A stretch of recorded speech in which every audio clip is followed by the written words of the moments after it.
जो अवैध खनन हो रहा है उसको बंद करने की ज़रूरत है। अवैध कोयले का उत्खनन होता है, उसके लिए ब्लास्टिंग की जाती है जिस कारण हाथी डर कर मानवीय बस्तियों की तरफ बढ़ते हैं। हाथियों के प्राकृतिक आवास में जब दखल दी जाएगी, जंगलों को काटा जाएगा, उजाड़ा जाएगा, तो हाथी मानवीय बस्ती की तरफ बढ़ेंगे ही और वहाँ उत्पात मचाएंगे ही। जंगल हाथियों के प्राकृतिक आवास होते हैं।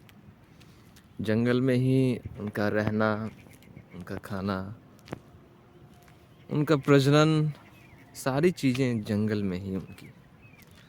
क्या हो अगर जंगल ना रहे, जंगल कटने लगे, तो हाथी जंगल से निकलेंगे, मानवीय बस्ती की तरफ जाएंगे और इससे हाथी और मानवों में संघर्ष होगा और इसका परिणाम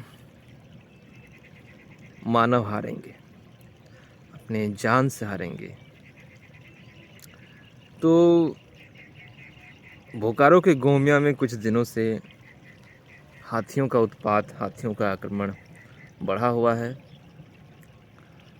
और ये हाथी बनाम मानवों का संघर्ष है, जहां हाथी कई लोगों की जान ले रहे हैं।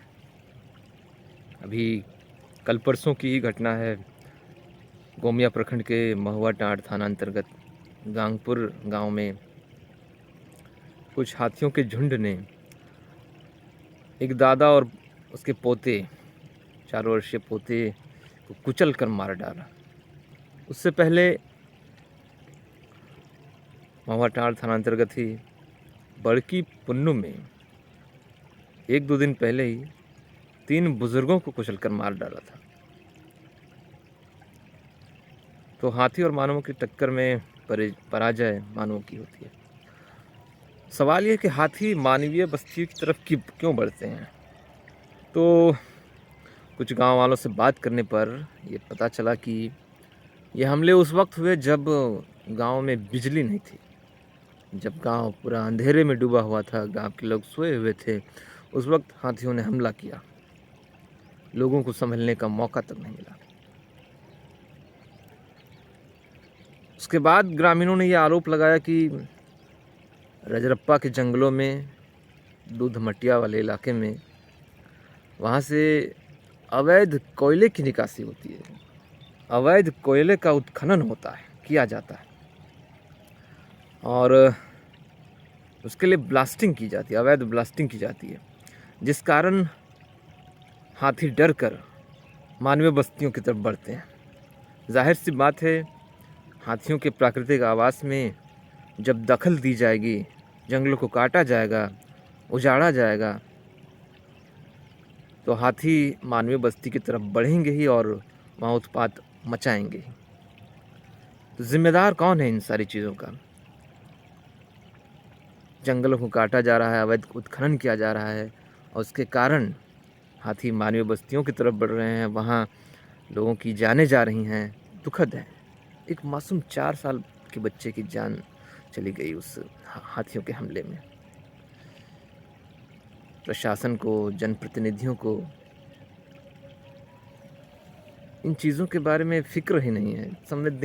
संवेदनशीलता जो होती है वो ख़त्म हो चुकी है, संवेदनहीन हो चुके हैं सब। अब उस इलाके के लोग पूरे आक्रोश में हैं। वन विभाग की टीम पहुंची, क्विक रिस्पांस टीम ने हाथियों को भगाने की कोशिश की।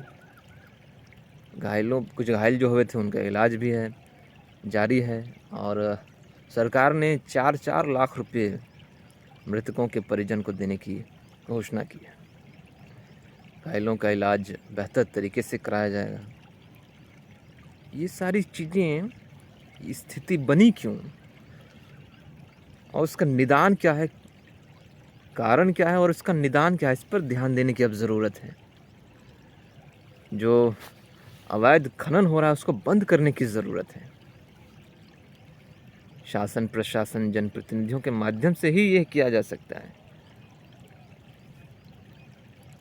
लेकिन अफसोस, आर्थिक लाभ के कारण सभी खामोश हैं और कब तक खामोश रहेंगे?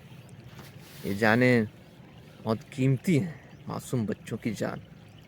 अब तो जागिए और कुछ कदम, कड़े कदम उठाइए, जंगल बचाइए।